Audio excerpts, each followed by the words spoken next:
Hoje o Papo Mineiro, numa prosa de audiovisual, né? Um item muito importante dentro da economia criativa para todos nós. E nós vamos, então, conhecer a história do produtor editorial Lourenço Veloso, sócio-diretor da produtora Iluri Filmes. Ele é membro do Conselho Empresarial de Cultura da Minas e também participa do Conselho de Turismo, como eu, nós somos da Cultura e do Turismo.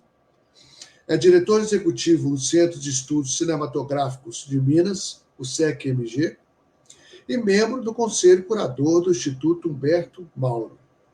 Então vamos conhecer a história, não só do Lourenço, mas também um pouco do audiovisual em Minas Gerais. Seja bem-vindo, Lourenço. Obrigado, Hernani. Bom dia. Bom dia, boa tarde, boa noite. Isso. Todos poderão ver a hora que quiser e que puder. Ah, maravilha. Então, isso que é importante e é vamos dizer assim, um item interessante para todos os que queiram te ouvir e conhecer também um pouco da história do audiovisual. Vamos lá. Então, vamos dar a sua história. Não, bacana. Uai, Hernani, eu sou nascido no Rio de Janeiro, né? Vivi grande parte lá. Eu sou filho de um mineiro e uma carioca. E nasci lá, vivi até os 3 anos, depois vim para cá, voltei para lá aos 8 anos e retornei a Belo Horizonte aos 18.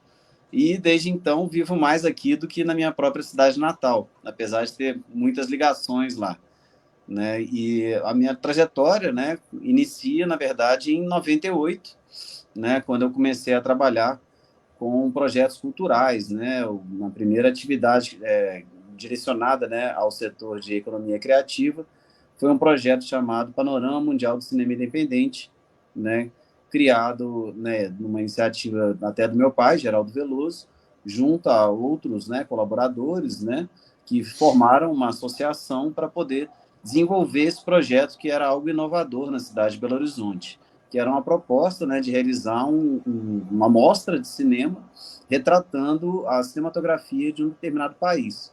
Né? Eu colaborei como assistente de de produção, durante 2 edições, né, que foram as 2 edições que ocorreram, né, uma primeira edição da Espanha, segunda edição da França, e foi um evento muito bem sucedido, né, que enchia, no caso, Belas Artes, Belas Artes, Usina, Nazaré, né, antigo Cinema Nazaré, né, então a gente mobilizava a cidade em função de uma cinematografia específica, o que trouxe, né, muitos atrativos, né, e convidados especiais e entre outras, né, vamos dizer assim, subprodutos, né, dessa iniciativa da realização dessa mostra.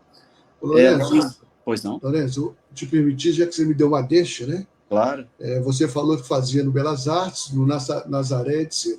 Essa perda de cinemas de rua atingiu esse problema, acarretou algum problema dentro do audiovisual? Olha, Hernani, na verdade, isso é uma grande questão, né, do cinema, né, da nossa economia, que é exatamente a questão da difusão, né? Como que o produto que nós realizamos chega, né, até o público que a gente define como alvo, né? O audiovisual, ele hoje em dia, ele está vivendo um outro momento, mas daquela época, né, que a gente, né, houve essa transição, né, das salas de cinema para os shopping centers, né, e vamos dizer assim, o cinema se tornou um complemento dentro de uma série de outras possibilidades, né, de consumo, né, houve um impacto muito grande, porque no caso as salas que eu especifiquei, né, eram salas, né, de, como você mesmo disse, de cinema de rua, e com isso a gente teve uma perda de possibilidade de janela de exibição naquele momento, né? Então 98, 99, né, essa transição começou mais em 2000, né, com o cinema digital, né, dito digital, e quando houve essa substituição, né, do cinema digital para da película para o digital. Então, na verdade, né, houve uma perda, né, significativa, né, numérica, né, de acesso à produção nacional. Porém, né, o cinema, como a gente está falando sobre economia criativa, nós somos criativos até nisso também, Então, a gente buscou novas janelas e novas possibilidades, né? Com certeza, né, essa transição para muitos foi muito complicada, né, principalmente no setor da distribuição de filmes, né, que é um setor sensível, né, aqui, porque, né, vivemos um país que tem uma grande predominância, né, do cinema estrangeiro, né, na presença em tela, e, com certeza, né, salas que eram ditas independentes ou alternativas a esse circuito, né, se restringiu. Né? Hoje em dia, a gente ainda tem alguns cinemas de rua, Belas Artes ainda, né, funciona, né? A gente tem o Cine Humberto Mauro, a gente tem o Miss Santa Teresa, só que o setor comercial, né, o viés comercial das salas de cinema, né, se dirigiu mais para o formato multiplex, né, que é exatamente várias salas dentro de um mesmo espaço, várias opções de filmes, né, agregando outros produtos, né, e outros serviços, né, para o entretenimento do público. Muito bom. Então vamos continuar com sua história, né? Você falou que você entrou no audiovisual, também através do seu pai, que é um grande conhecido, né, nessa área, né? Isso. Você fez algum curso dentro disso? Sim, sim. Né, e seguindo um pouquinho a trajetória, eu fui, né, comecei a trabalhar com o programa Cine Magazine, né, que era também realizado pelo Veloso, e em 2000 eu ingressei na universidade, né, fazendo comunicação social, né, com habilitação específica da produção editorial, né, que era um curso que estava iniciando naquele momento, apesar de já existir, né, em outras universidades, como na UFRJ, né, na USP também, né, entre outras. Em Belo Horizonte era um curso, vamos dizer, inovador, e eu sensível, né, a essa questão da produção, né, porque eu já trabalhava, então já tinha essa percepção de qual eram as lacunas, né, onde que eu poderia tentar ingressar e obter um êxito, né, dentro da função.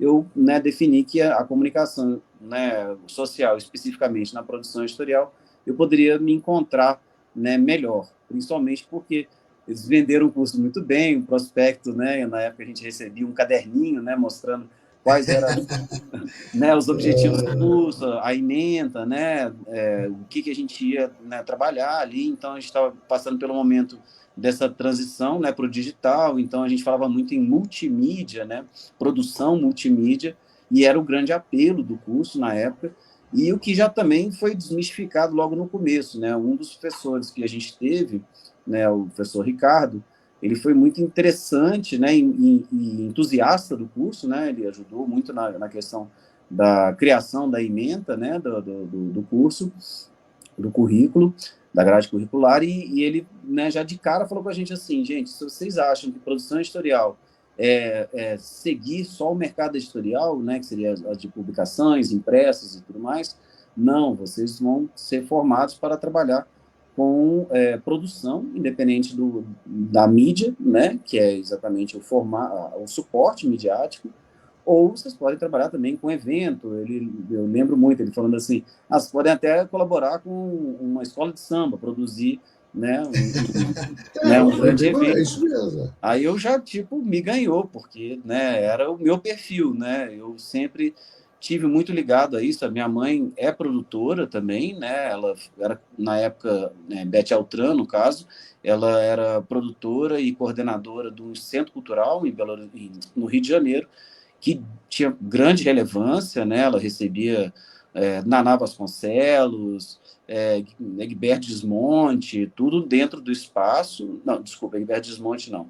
Mas, enfim, aí ele recebia vários artistas, várias exposições dentro do espaço, que é o Centro Cultural Laurinda Santos Lobo, né, que é uma homenagem, né, uma pessoa de muita importância dentro do cenário cultural carioca. Ela promovia saraus, né, que eram frequentados por Vila Lobos, enfim, naquela, né, como é que fala? Efusão, né, de produção cultural do início do século XX. Né? Então, ela estava muito envolvida com isso, e isso, né, me inspirou muito. Além do mais, ela ter produzido grande parte dos filmes que meu pai realizou. Né? Então, eu tenho sempre essa referência, né, tanto, né, dele como, né, uma pessoa, um criativo, né, uma pessoa que gostava de criar narrativas, né? E minha mãe, que era essa pessoa da execução, né? De colaboração, né? Vamos dizer assim, produtiva e de, como a gente gosta de falar, de solucionar problemas criativamente, né? Que é o que a produção faz. É lógico. Quando é que você criou, então, a Iluri Filmes? Pois é, aí já é um longo caminho, né? A Iluri, ela foi criada agora em 2018, já tem, então, 6 anos, né, de produtora. A iniciativa, inicialmente, foi como MEI, né? Então, estava prestando serviços, né?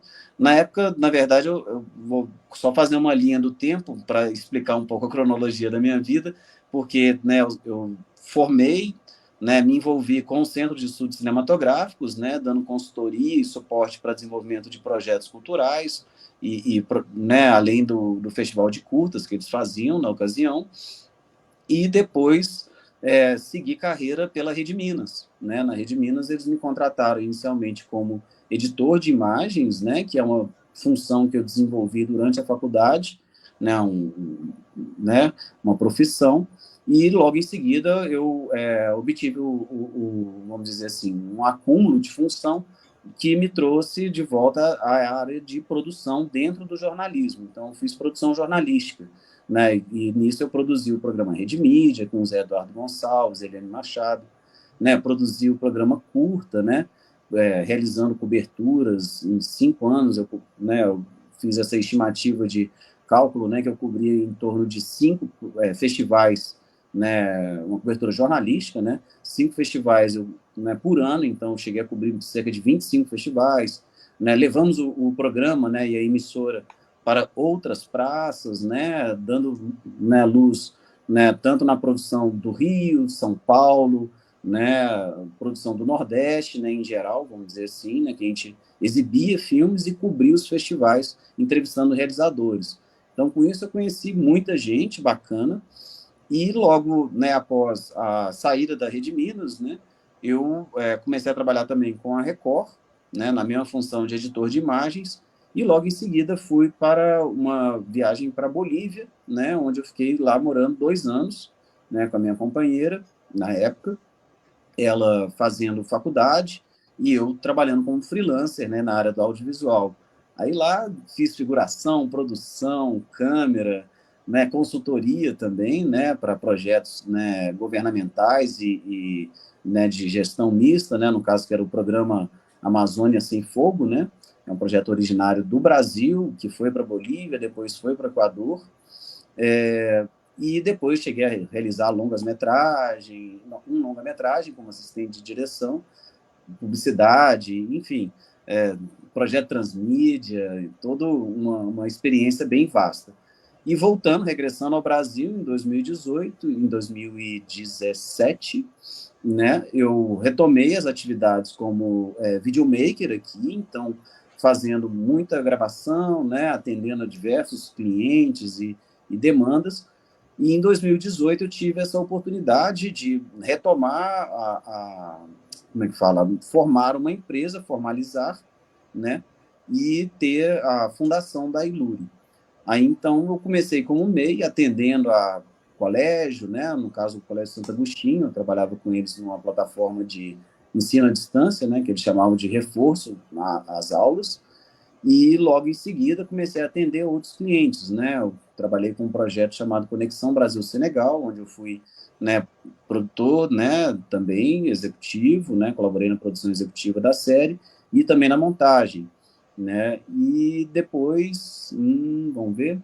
E depois, né, foi mais pontuais, né, atendendo a séries de demandas e trabalhos que, né, seguiam nessa linha de proposta mais voltada para o lado cultural, né, para o setor cultural.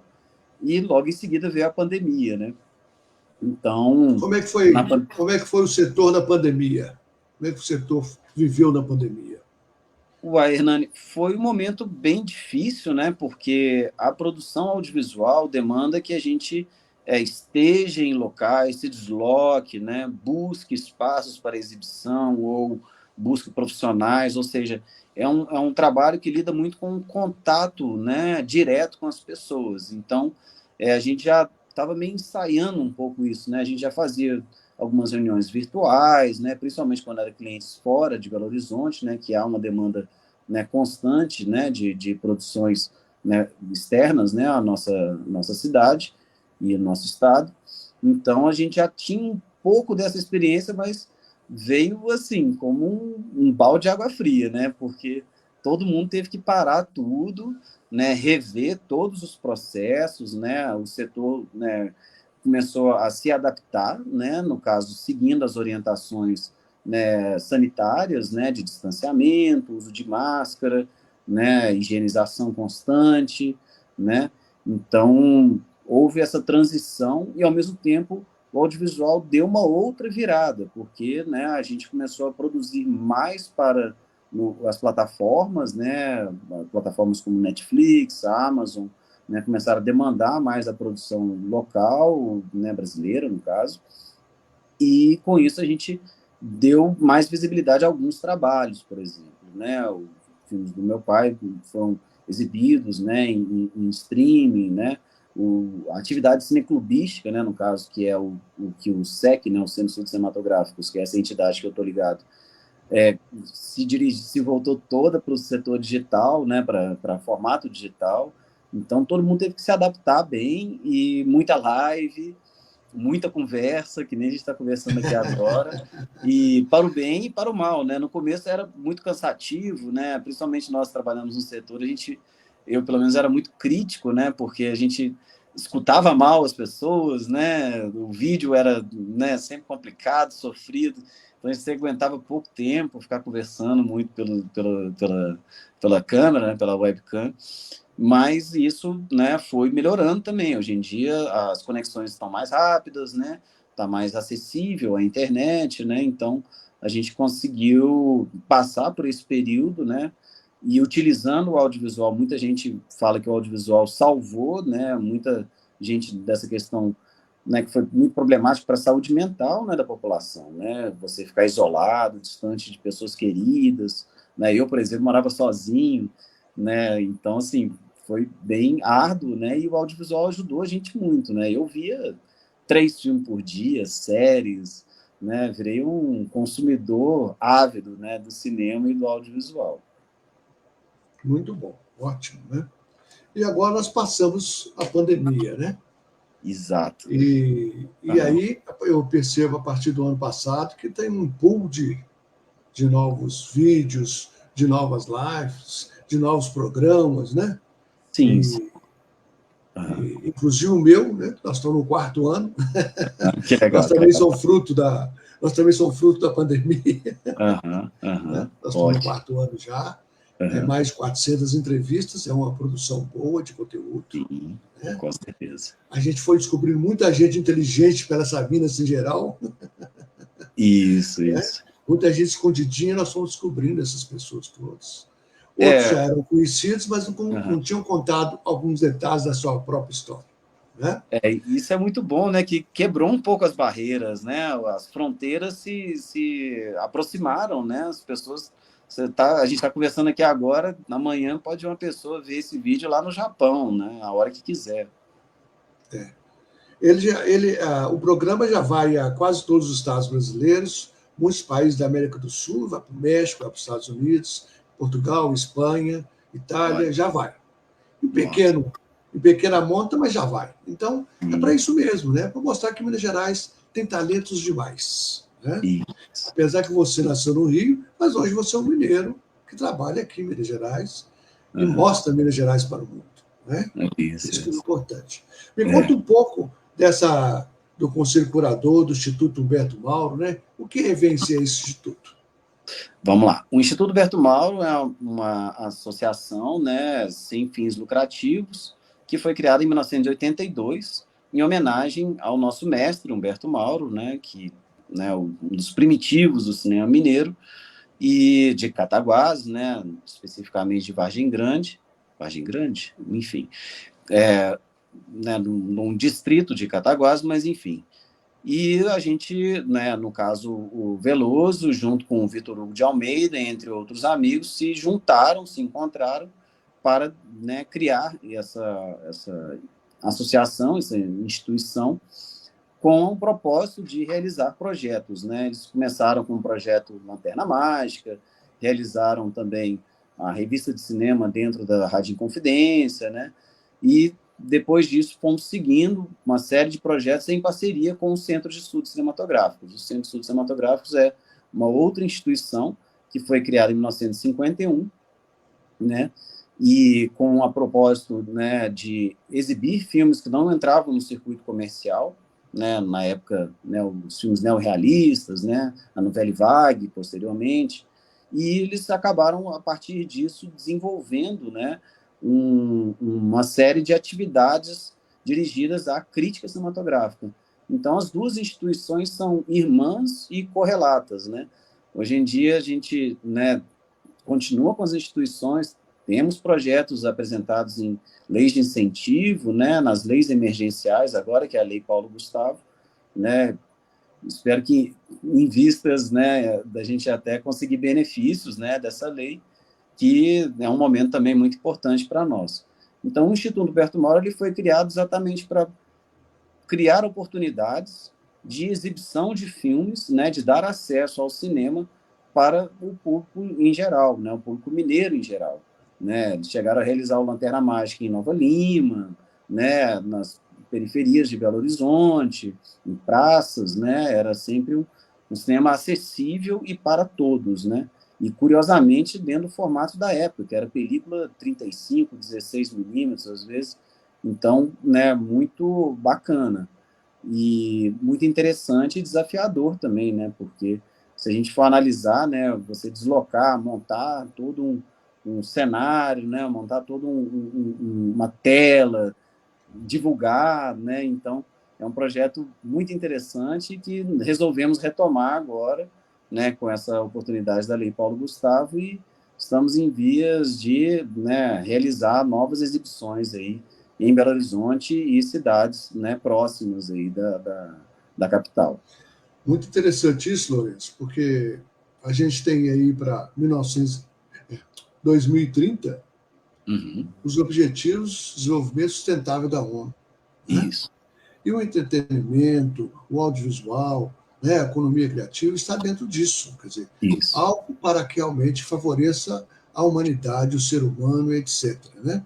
Então, você começou a tocar nesse assunto. Eu sei que a gente já tem alguns festivais de filmes, né? Em Minas Gerais, alguns existem até importantes. Há espaço para mais ou isso custa caro? Sempre há espaço para mais, Hernani. Belo Horizonte está se tornando, né, cada vez mais um polo de, vamos dizer, de exibição e também de produção cinematográfica, né? A gente agora nós contamos com duas faculdades de graduação de cinema, né? Além da UFMG, que forma em cinema de animação, especificamente, desde os anos 80 também, na década de 80. E eu acho que, assim, respondendo sua pergunta, eu acho que sempre há espaço para mais. Por quê? O cinema, na verdade, ele sempre está mudando e nunca chega a esgotar o tema, porque ontem mesmo eu estava, né, numa exposição da cultura peruana, né, cultura, né, incaica, né, dos incas, né, e eu estava observando lembrando exatamente disso, né, o cinema peruano, por exemplo, não chega até Belo Horizonte, não chega até o Brasil, né, então sempre demanda, sim, né, ocorrerem mostras temáticas e, né, festivais.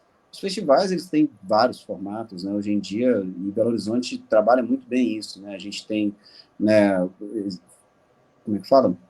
Festival que exibe filme, festival que colabora com a produção de filmes, né, fazendo laboratórios, né, pitchings, né, para apresentar os filmes.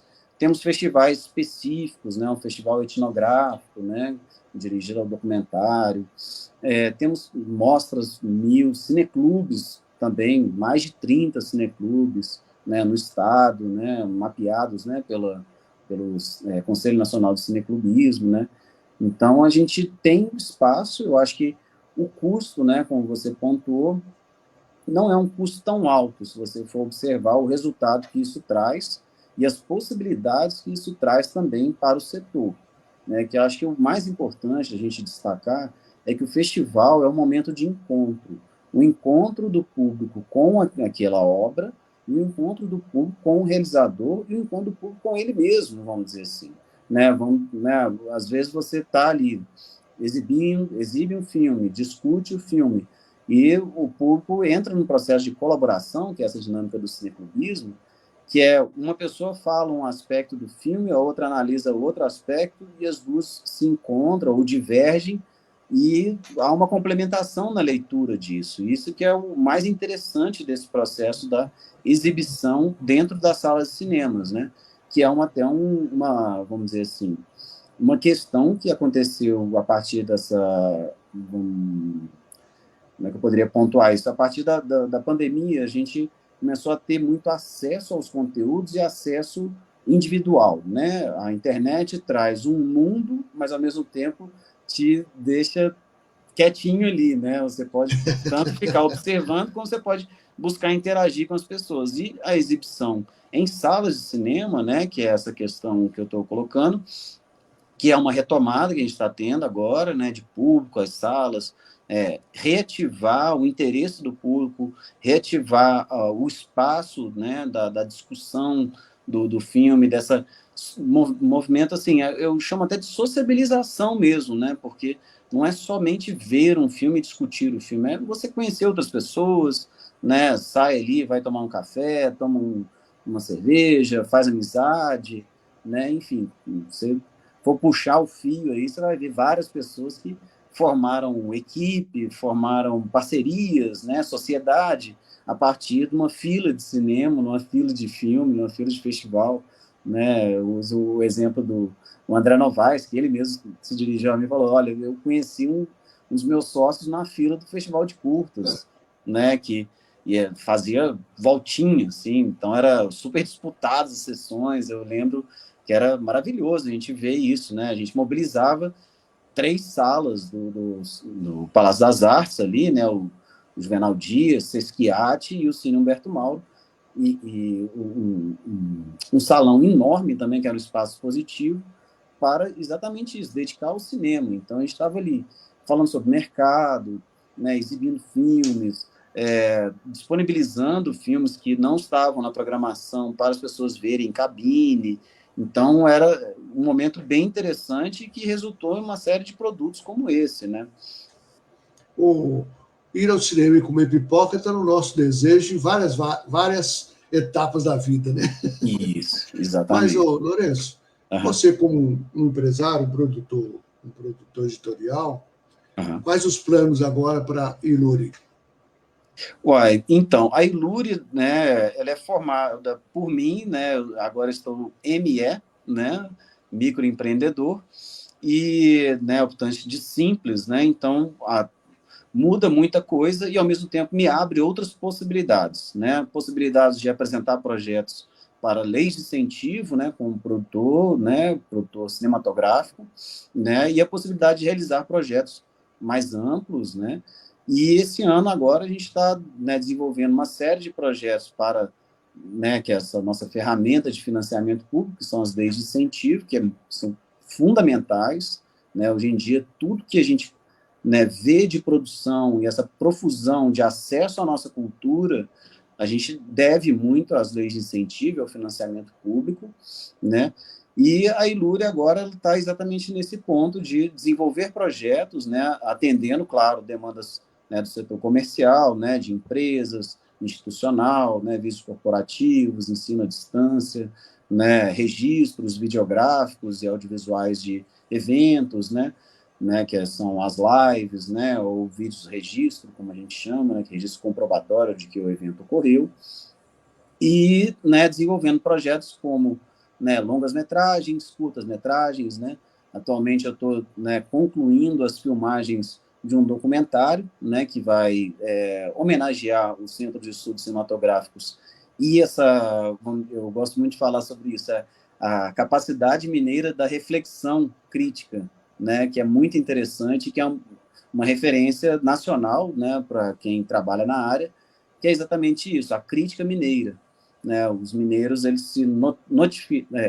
notabilizaram a partir da Revista de Cinema, que foi uma publicação de 1955 a 59, e depois houve outras iniciativas pontuais, como eu falei agora da Rádio Inconfidência, né, que era um formato dirigido para a rádio, e, né, o SEC tem essa importância atualmente, né, é o segundo cineclube mais antigo em atuação no Brasil, né, eu acho que um dos mais antigos do mundo também, eu acho que o mais antigo é o do Porto, né, da cidade do Porto, em Portugal, e exatamente isso, né, estamos com um projeto agora aprovado pela o Fundo Municipal de Cultura, a partir do Instituto Berto Mauro, e a Iluri vai atender, né, uma série de demandas desse projeto. O projeto se chama Premier Minas, é um projeto muito interessante, a iniciativa que a gente começou em abril do ano passado, né, exibindo o filme do Fábio Carvalho no Cine Brasil Valorec, que é aquele teatro de bolso, como eles chamam carinhosamente, que é um pequeno teatro de 250 lugares, que é, né, uma sala bem, né, pujante, assim, né, hoje em dia. Hoje em dia as salas giram em torno de 100, 150, né, antigamente eram salas de 1.000, 1.200 lugares, né, então a gente começou esse projeto lá, realizou também no MIS, Santa Teresa, na sala, né, Geraldo Veloso, né, que é uma homenagem que né, fizeram ao Geraldo, após o falecimento dele, e agora vamos retomar esse projeto financiados pela Prefeitura de Belo Horizonte. Né? Esse é um projeto que visa exatamente fazer aquilo que eu comentei, o encontro do público com o realizador do filme, ou seja, o encontro daquele diretor com quem ele quer dialogar. Né? Então, a proposta é exibir filmes que estão iniciando carreira comercial, ou seja, filmes que já passaram por todos os festivais, já conseguiram prêmios, já foram licenciados em canais e tudo mais, né, plataformas e tudo mais, e que agora vão fazer circuito comercial. Então, a nossa proposta é exibir filmes, preferencialmente, né, feitos aqui em nossa região, né, e, com isso, trazer o realizador para discutir o filme com esse público. Então, vamos, né, realizar agora, a partir, acredito que abril ou maio, iniciamos as exibições, e também vamos apresentar esse projeto em outras possibilidades de captação de recursos, né? E também temos o Lanterna Mágica, né, que está em vias de ser financiado pela Lei Paulo Gustavo. Entre outros projetos que eu não vou poder te adiantar tanto, porque, né, como a gente está trabalhando, né, com outras pessoas e outros interesses, a gente vai manter o sigilo e a expectativa, né? Acompanhe, né, a página nossa, né, Iluri _filmes, né, aquele traço baixo, né, filmes, está no Instagram, e lá estamos, né, eu estou postando algumas coisas que tem sido feitas pela produtora, né, sempre dosando aí as coisas. Ótimo. O Homem Lourenço está satisfeito? Sim, muito interessado aí no próximo ano, porque, né, promete essa retomada de incentivos fiscais, né, que a partir do ano passado, né, foi realocado, né, os financiamentos e os recursos, né, que eram destinados à produção de audiovisual. Então, esse ano a gente já está com muitas possibilidades, né, capacidade de produção, né, sendo injetada novamente, mesmo também com a ajuda de plataformas de vídeo on demand, né, que estão procurando conteúdos para essas plataformas, né, canais também, né, de TV fechada, né, como o Canal Curta, Arte1, né, que sempre demandam muito da produção independente, e tendo sempre em vista, né, a exibição local, né, em canais como Rede Minas, né, que é a nossa TV educativa, né, plataformas como a EMC Play, né, que é uma plataforma dedicada exatamente ao conteúdo, né, audiovisual gerado aqui. Então, temos um ano muito interessante por vir. Ótimo. Então, para encerrar, nós já passamos um pouquinho do tempo, queria que você deixasse uma mensagem aos seus pares aí do setor. Vamos lá. Eu acredito que, né, nós que estamos nesse setor, né, que sabemos como que é necessária a nossa paixão para realizar os filmes, né, e devemos nos manter firmes, né, nos encontrar nos nossos locais de encontro, né, lutar de forma coletiva pelos nossos interesses, né, nossos espaços de exibição, nossos interesses de realizar nossos projetos. Minas tem muita gente boa produzindo, né, e vamos seguir firmes, né, porque né, a demanda é grande, né, o audiovisual é o suporte que está sendo explorado pelas redes sociais, então, né, tem muita gente nova vindo por aí, muita linguagem interessante sendo desenvolvida, né, então acho que temos muita possibilidade de realizar coisas novas e de nos manter, né, como uma cadeia produtiva que é atualmente o quarto maior setor de produção no Brasil, no país. Então, né, todos os governos arrecadam muito de nós, então a gente tem essa ajuda de financiamento deles, e agora vamos lutar pelas nossas janelas, né, pela nossa projeção do nosso trabalho, né, buscando toda a regulamentação que está sendo feita, né, das plataformas online, né, buscando também a exibição, né, nas salas de cinema, e chamar o público para o nosso encontro na sala. Isso que é uma coisa muito importante que as pessoas, né, não podem perder, a capacidade de entrar no filme e imergir dentro de uma obra audiovisual, dentro da sala de cinema, é muito mais interessante do que a gente ficar só no celular, numa tela pequena e só no fone de ouvido.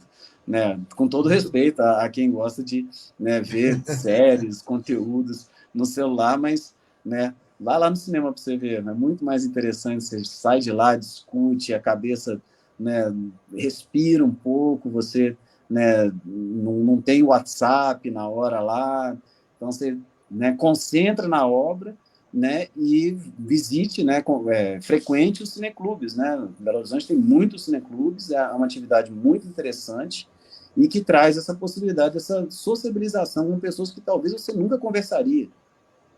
Ótimo. Muito obrigado, Lourenço, por seu tempo e também pela sua história, que é inspiradora e com muitos legados. Viu? Isso aí. Muito obrigado. Obrigado, Hernani. Grande abraço. Grande abraço. Tchau, tchau. Então, tivemos a história um pouco da história do audiovisual mineiro e também de um parceiro importante, né, que é o Lourenço Veloso, que está aí com sua empresa, a Ilure, mas também sempre participando do Centro de Estudo Cinematográfico, do Instituto Humberto Mauro, e projetando um grande ano para esse setor econômico. Até o próximo Papo Mineiro. Forte abraço.